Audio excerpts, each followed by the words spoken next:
Assalamualaikum. Anda bersama saya Aiman dalam channel The Mr. Akabane. Okey, kali ni saya bukan nak buat demo, saya bukan naik basikal ke apa ke Hari ni kita nak bercakap. Okey. Topik apa? Topik kitchen cabinet. Okey, dah memang saya ni tukang perabot dan saya punya main kerja sekarang ni pun mostly buat kitchen cabinet. Jadi hari ni saya nak share lah sikit ilmu-ilmu yang setakat saya tahu tentang kabinet mana yang terbaik, yang sesuai untuk awak-awak di luar sana lah. Okay? Yang bakal ataupun yang lama dah mengidam nak tempah kitchen cabinet, jadi rasa macam blur-blur, mana satu yang aku nak tempah ni, yang ni ke yang tu ke, macam ni ke macam tu ke. Okey, jom.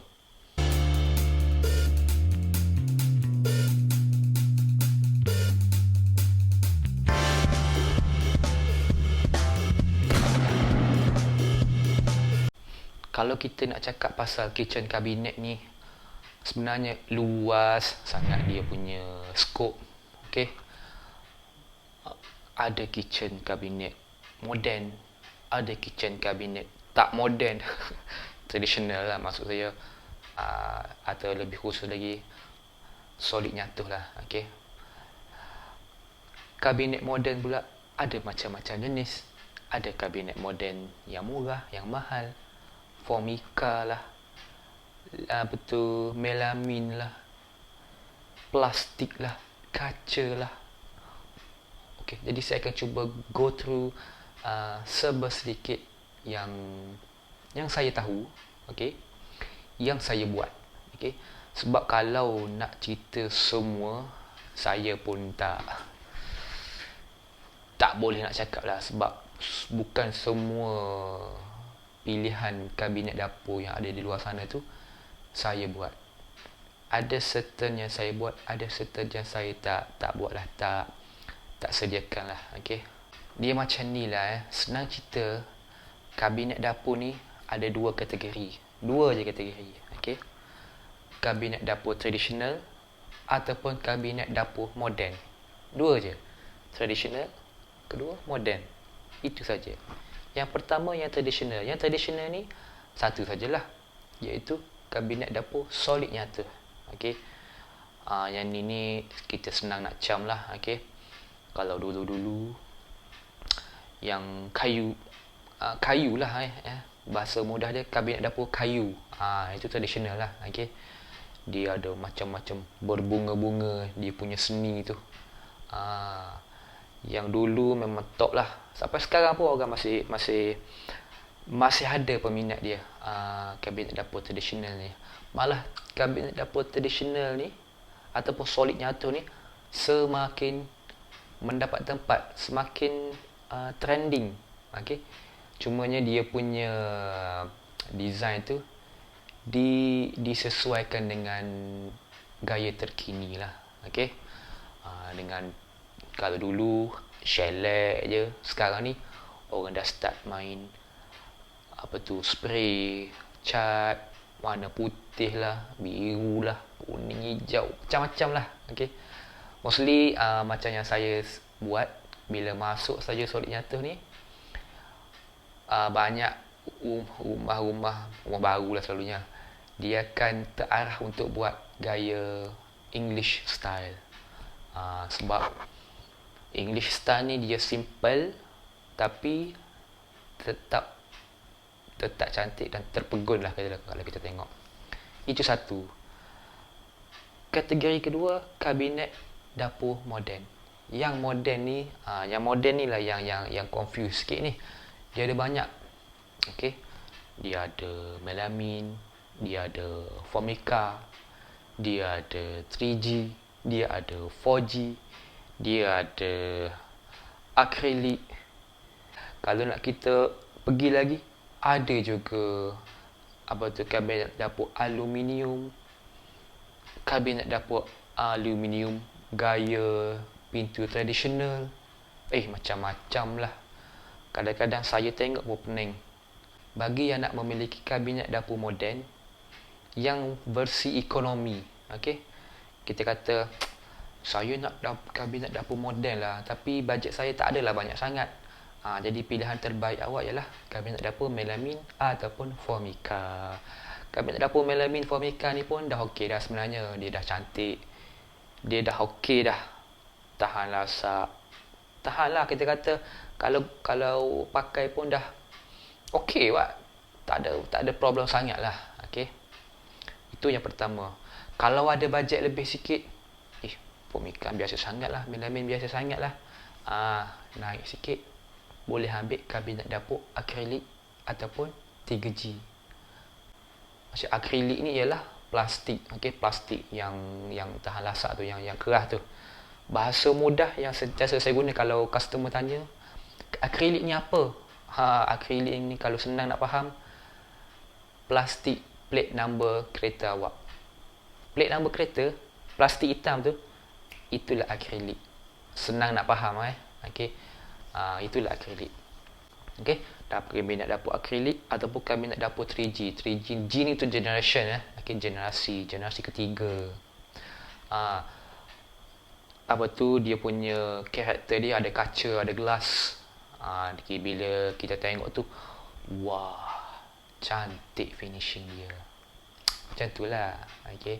Kalau nak upgrade lagi, boleh masuk 4G, 5G. 4G, 5G ni dia, kita kata, penambahbaikan daripada gaya pintu 3G.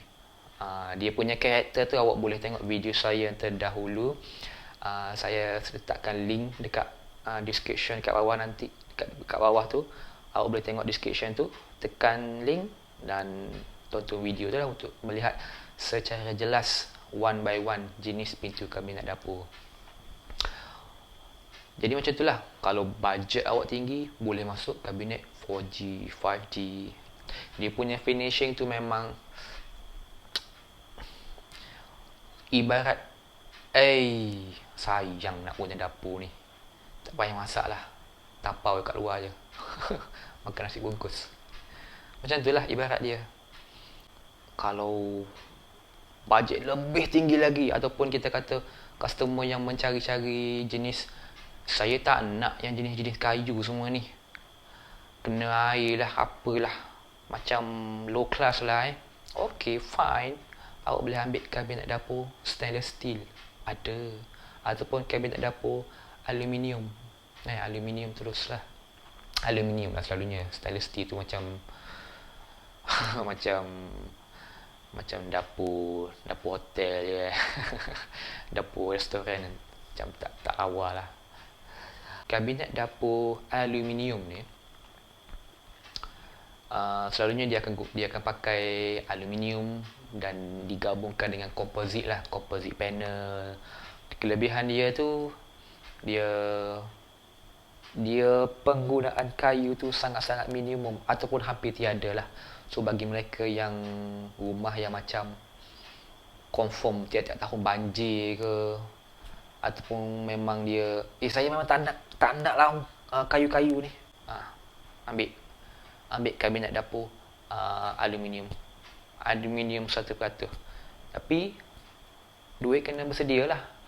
Dia punya level harga tu kos dia tinggi sikit lah.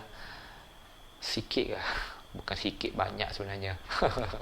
Lepas tu kalau macam saya nak kabinet dapur aluminium, tapi saya tengok yang kayu ni cantik lah, saya nak gabung boleh ke? Boleh. Ambil yang kabinet aluminium, order pintu gaya solid nyatu. Ada macam-macam sekarang ni, ada duit, semua jalan. Dan kena cari tempat yang sepatutnya lah. Jadi macam mana? Banyak kan pilihan kabinet dapur kan. Jadi nak pilih yang mana pun pening-pening sikit kan. Selalunya pemilihan kabinet dapur ni dipengaruhi faktor utama dia ialah bajet lah. Okay, bajet. Selalunya kalau bajet tak banyak ni, dia punya pilihan tu kurang sikit lah. Okay. Maybe dia just pilih kabinet dapur Melamine ataupun Formica. Okay. Tapi kalau bajet banyak, sini dia akan mula pening ni. Nak pilih ni ke, nak pilih ni ke, nak pilih ni. Ataupun nak berjimat. Yang tu terpulang lah. Okay. Macam mana pula dengan kekurangan, kelemahan? Kelemahan bagi saya, tak ada sangat pun kelemahan setiap kabinet dapur ni. Dalam keadaan suhu bilik, dalam keadaan dapur kering, semua kabinet dapur okey. Cun, cantik, perfect. Tak ada masalah. Okay. Tapi, bila dia melibatkan faktor luar, air lah. Faktor luar ni satu benda je, air. Okay. Katakanlah kabinet dapur tu terdedah kepada air, terlampau kerap. Maksudnya hari-hari kena air. Tak kisahlah paip bocor ke, titik air hari kena air. Kekerapan tu sangat tinggi. Yang ni, kabinet kayu ni akan rosak juga sebenarnya. Tak ada kabinet yang tak akan rosak kalau terdedah kepada air sentiasa macam tu. Okey. Kalau ada yang boleh claim, "Hei, ini kabinet saya, datanglah angin ribut taufan sekalipun tak rosak."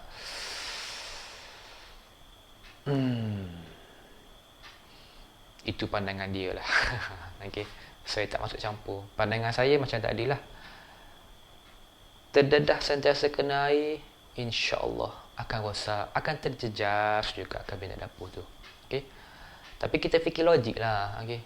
Kabinet dapur kita, ataupun tak kisahlah kabinet dapur ke, interior ke, wardrobe ke, kalau kita jaga kita jaga pun tak elok, memang rosak lah barang tu. Takkan kita nak salahkan tukang pula. Barang awak ni, saya ingatkan kali Syahid. Dia ni. Macam tu lah. Okay. Dia mostly furniture, wardrobe ke, interior ke, kitchen cabinet ke, body memang 99% ni dibuat daripada kayu lah. Okay. Tak kisahlah dia pakai melamine ke, dia pakai solid board ke, tak kisahlah. Okay. Selagi ada unsur kayu, yes, macam tadilah. Kalau terdedah pada air, yes, ada problem lah. Okay. Sekiranya kerap, okay. Kalau sikit-sikit, bulan 3-4 kali, tak ada masalah. Jangan risaulah. Okay. Jangan risau. Sebab kayu ni, dia tahan air. Tapi dia bukan kalis air. Dia tahan air. Sikit-sikit dia tahan air. Sederhana dia tahan lagi air. Tapi kalau cumanya dia tidak kalis air. Okay. Ini pandangan saya. Okay. Jadi kalau ada yang claim, tahan air ni, kalis air ni, itu saya tak. Dia pandangan dia lah. Okay. Kalau kabinet aluminium ni pula, of course lah kelebihan dia, tahan air, kalis air. Okay. Kita kata tak dimakan anak-anak. Tapi itulah, kos dia tinggi. Kalau orang kata, tak nak lah kabinet kayu ni makan anak-anak. Rumah tu ada anak-anak ke? Kalau ada anak-anak, okey, tak apa. Bolehlah bercakap. Kalau rumah tu tak ada anak-anak, tak payahlah duk fikir. Rumah saya tak ada anak-anak pun. Dah tahu tak ada anak-anak. Kenapa duk fikir, nanti anak-anak datang. Kabinet mana paling cantik? Semua cantik. Semua cantik lah. Cantik dengan gaya yang tersendiri lah. Kabinet moden ni dia simple. Dia simple lah. Pemilihan warna tu terpulang lah. Kalau nak warna garang ke, warna sejuk ke. Bagi saya warna yang selamat, warna universal lah. Sama ada putih atau hitam, atau warna yang lembut-lembut ni. Yang tu selamat lah. Kalau yang warna terang ni memang cantik. Macam warna merah, oren. Cuma yang takut dia time by time, kita takut mata orang memandang tu puas, boring ya. Mata ni terang sangat warna ni terang sangat. Dia macam fashion lah, fashion. Okay. Bila kita terlampau tengok sejasa warna tu je, mata kita jadi bosan lah. Ini pandangan saya lah. Okay. Kalau warna sejuk-sejuk ni sampai bila-bila pun no problem lah. Okay. Corak kayu, pemilihan corak kayu Okay. Kabinet dapur, Formica, kita pilih mana corak kayu, tak ada masalah. Sampai bila-bila pun tak puas, tak boring. Okay. Kalau solid nyatuh, lagilah. Okay. Oi, ini kabinet dapur solid nyatuh ni, terbaik lah. Kayu solid ni. Memang tak lapuk dek zaman lah. Nak pula gaya English style.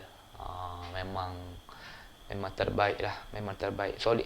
Kalau tanya saya, yang paling nombor satu, yang kalau awak tanya saya yang mana paling cantik lah bagi mata saya akan cakap kabinet dapur solid nyatuh lah. Okay. Tapi kos dia sangat-sangat tinggi lah untuk solid nyatuh ni.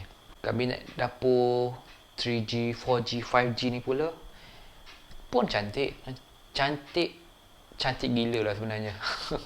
Semua cantik, apa yang tak cantik ni? Pening lah. Itulah saya kata, semua cantik sebenarnya. Macam 3G, 4G, 5G ni cantik. Cara dia punya, kalau nak lap habuk, nak lap minyak tu senang lah, sebab dia kaca, lapisan kaca. Tapi pintu je lah kacanya. Body tetap pakai Formica ke, ataupun pakai, tak kisahlah, bergantung apa persetujuan customer dengan tukang yang buat dapur tu lah. Dari segi penjagaan semua okey lah, tak ada masalah pun sebenarnya. Dia macam ni lah saya cakap cantik macam mana pun, kalau kita tu kurang rajin, memang cloud lah. Okay. Dan kalau kabinet dapur tu simple macam mana sekalipun, kalau kita rajin nak menjaganya, InsyaAllah cantik dapur kita, cantik kabinet dapur kita. Dia bergantung pada individu, bergantung pada tuan rumah tu sendiri sebenarnya. Dari segi costing, yang mana paling mahal? Costing ni bergantung pada tempat yang awak survey kabinet dapur tu lah. Okay. Kalau kita ikut market yang ekonomi, kalau rasa ekonomi, bajet kita ekonomi saja, boleh cari Melamine, Formica, okay, 3G. Kalau bajet lebih, boleh start masuk solid nyatuh, boleh start masuk 4G, 5G, aluminium. Itu kategori harga mahal lah tu. Tapi tengok tempat juga, macam ada setengah tempat akrilik, contoh kabinet dapur akrilik, kabinet dapur 3G, mereka boleh sediakan yang ekonomi punya. Kenapa ekonomi? Sebabnya mereka boleh buat sendiri. Ini saya nak bagi tahu ni. Kalau awak survey-survey ni, awak tengok, awak bandingkan harga. Kenapa kedai ni dia punya kabinet dapur 3G dia ni mahal, yang tu kabinet dapur 3G dia murah? Di antara dua sebab sajalah jawapan dia. Sama ada yang murah tu buang harga, itu satu. Yang kedua, yang murah tu ialah mereka buat sendiri. Yang mahal tu mereka tempah. Macam saya sendiri, bila customer nak, contoh customer saya nak kabinet dapur 3G lah, saya tak buat sendiri, saya akan tempah. Saya boleh buat sendiri, tapi saya tak nak buat sendiri, saya akan tempah dia punya pintu saja, body kita buat. Okay. Pintu tu kita akan tempah direct daripada kilang besar lah. Okay. Sebab pintu 3G yang tempah, finishing dia lagi cantik. Yang buat sendiri ni cantik juga, tapi kalau buat perbandingan tu, kita nampak lah beza dia sikit tu. Lepas tu costing tu kita boleh buat murah lah, sebab kita buat sendiri. Yang tempah ni, tempah pun mahal, takkan kita nak jual mahal murah, kena jual mahal lagi lah. Betul tak? Jadi itu macam tu lah. Okay. Apa yang awak perlu tahu, pertama, tengok bajet lah. Tengok bajet. Kedua, tengok tempat yang buat kabinet dapur tu. Bukan sekadar survey harga. Kalau boleh, tanya macam-macam soalan. Pakai material apa, kalau macam ni macam mana, kalau macam tu macam mana. Ada setengah tempat ni dia macam berahsia sangat. Ada setengah tempat ni Orang tanya satu, dia jawab sampai 3-4 jawapan ilmu dia bagi. So, pilihan di tangan anda. Okay? Jadi itulah dia sedikit sembang kita mengenai kitchen cabinet pada kali ini. Semoga ilmu yang saya sampaikan ini bermanfaat dan menambahkan lagi awak punya pening dekat kepala tu. Okay, jangan lupa like, subscribe saya punya channel dekat bawah tu, ataupun boleh follow saya punya IG, follow saya punya Facebook page. Okay, saya punya company lah. Okay, kita ada satu lagi page, secondary page, The Mr. Akabane dekat Facebook, dan kita akan cuba upload semua video tutorial dalam page tu. Jadi itu saja untuk kali ini. Semoga bermanfaat. InsyaAllah kita akan jumpa lagi. Assalamualaikum. Bye.